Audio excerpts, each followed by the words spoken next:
There you go. Okay, the vibe today, we're going to be seeing Sora. We're actually going to be seeing the pit instead. So, No Rio either. I'm saying...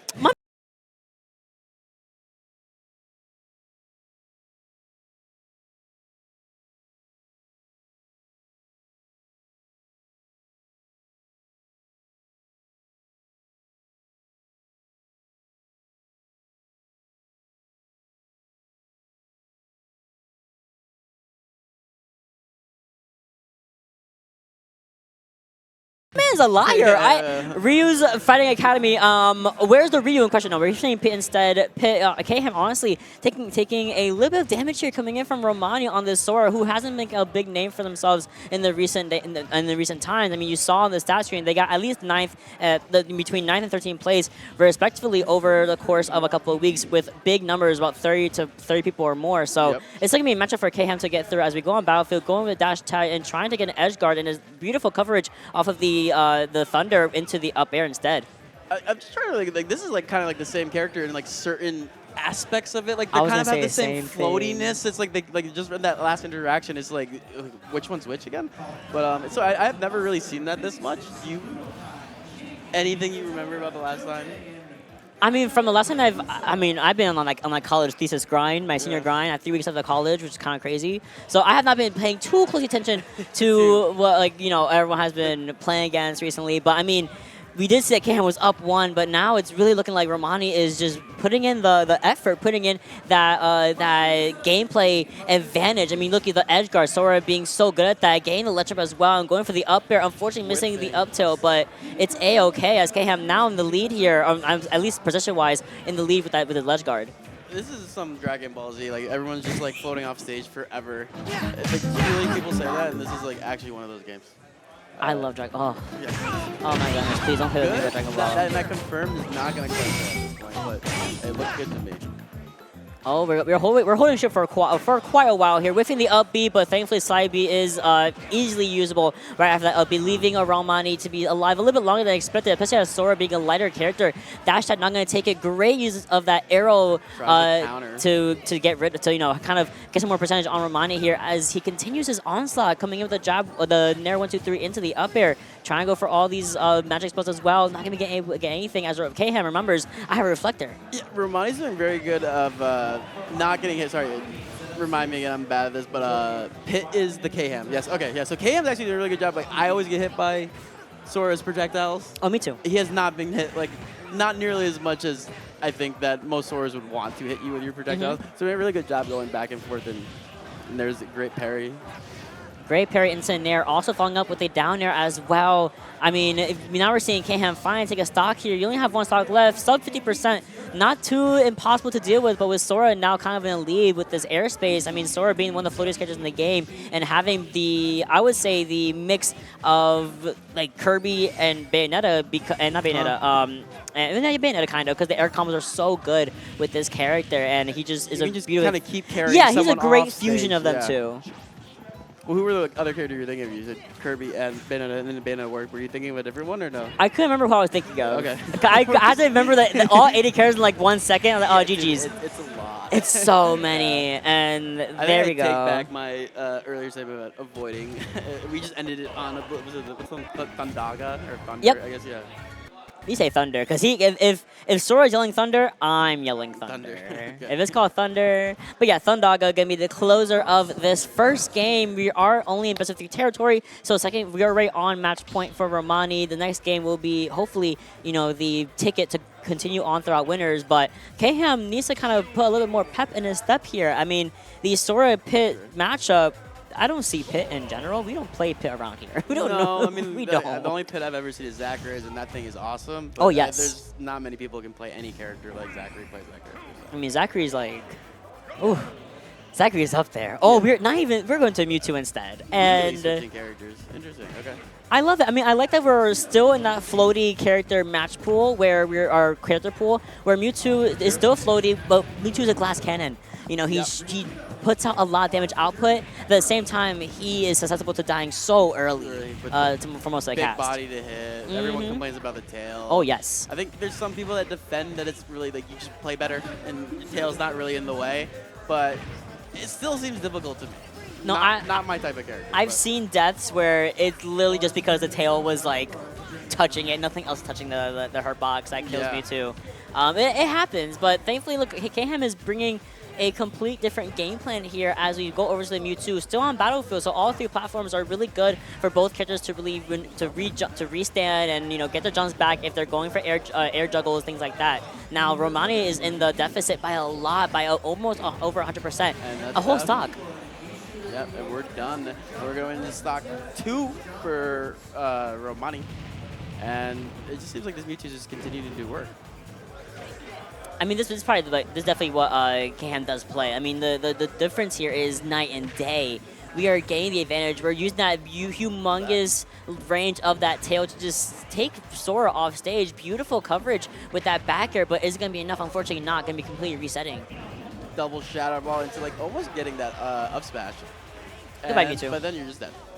I was gonna say, like, the cool thing about Mewtwo is like, yeah, you're like your glass cannon, but when you get that advantage state, dude, you can do some really cool things. And I'm sure it's like one of those characters that just feels good to play if you're adequate with the movement and the options, especially a lot of diverse options. But yeah, I mean, are you okay with like just dying like you just did a second ago? That's just a give or take you take as Mewtwo. Like, I know I'm light, but I know I can also kill you or at least rack up damage so quickly. Yeah. I mean, and that beautiful. was sick right there. Like getting the spinny move. What is that called again? Sorry. He got the down air on the bottom. And into the claw, and then covering maybe not 2-frame, but like recovery to ledge and with a nice little spike. It was just really good, really well timed, and again, a floaty battle versus floaty battle, and I feel like Romani is just kind of falling into a lot of what Kayham is kind of throwing out. He's throwing out those nairs, he's throwing those fares as well, and a lot of falling nairs too, like especially off ledge. Kind of like it's working really well. Like keeping, I think a character that's kind of hard to prevent from like just getting back to ledge or on stage for free, and giving them something to think about that other characters don't. I guess it makes sense if you're playing Sora to a certain degree to choose a floaty character so you can kind of like match the craziness of that character. Absolutely. Oh, can we get a freeze here? We absolutely do, and beautiful. That's what I'm talking about. Something out of the ice. It looked like. Did I miss that wrong? But it looked like No, yeah, something did hit Romani. I want to say it was like a small shadow flare or something like that, or it might have been that, but. Thankfully, it's still favorable in Romani's, now that they only have 1 stock each, but you're at that 128% mark after the hit. I mean, anything Mewtwo does, if he sneezes on you, you kind of just fall apart. Good job avoiding the Shadow Ball there, and the reflect on the Firaga is kind of crazy. Like, almost got the surprise there, but that's it now. But very cool idea there that I wish you kind of wish you see that whole thing work, but hey. We're going to wrap it up in bread and butter up throw. Yeah, it was a really good up throw. I mean, I feel like Kayham just knew exactly what to do there. Knew that I didn't have to approach. I knew that you were in the extreme deficit. Like, I could have back air, I could have forwarded, up throw you. I mean, a lot of options that would have simply just destroyed Romani no matter what. That's like Mewtwo has so many kill options. Mewtwo's just cool in general. Yeah, let's just very easy be serious. like Nessie to a certain degree with the throws. Oh, right? yes. I don't play a character like that.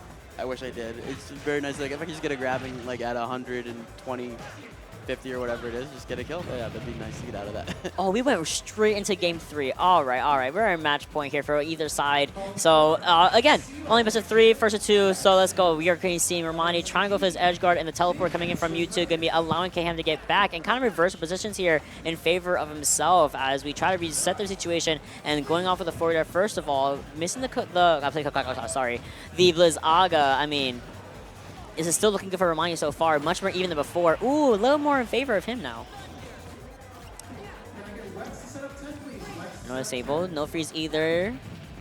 Going for the going for the up throw into the up smash, but not gonna be able to connect it. Slightly misspacing the aerial there and getting punished for the grab. And oh, you died. Oh my gosh. You were at 115 after the hit. Really? Yeah.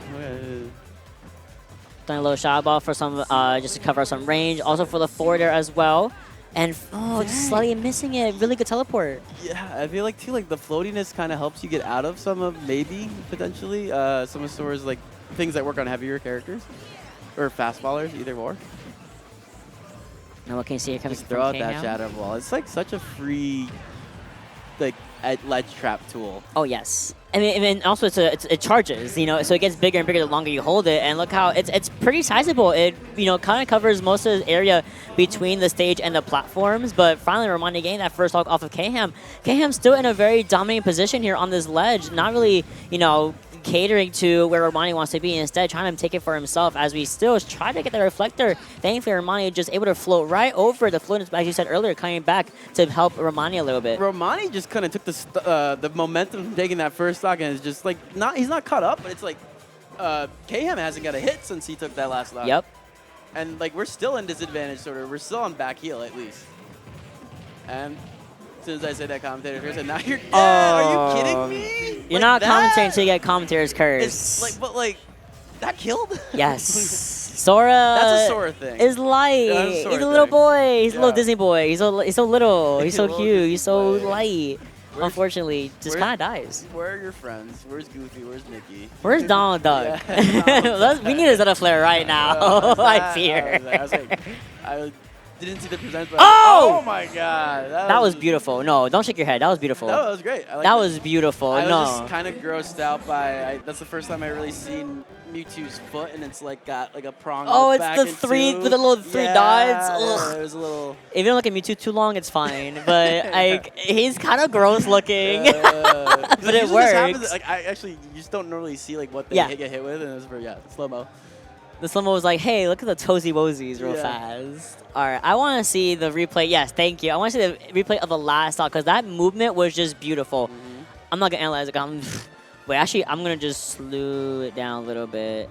Oh, not yet. Let's see. So we go in for that back air. Beautiful. We turn around. No, not even turn around. We just go straight in for that dash tag. Man, he was going, Romani was going for the up air at the very beginning. You can kind of see it in slow motion. Yeah, the startup of it. Like just like frames off of like hitting, like making the counter hit, but like honestly, perfect timing. Like perfect timing.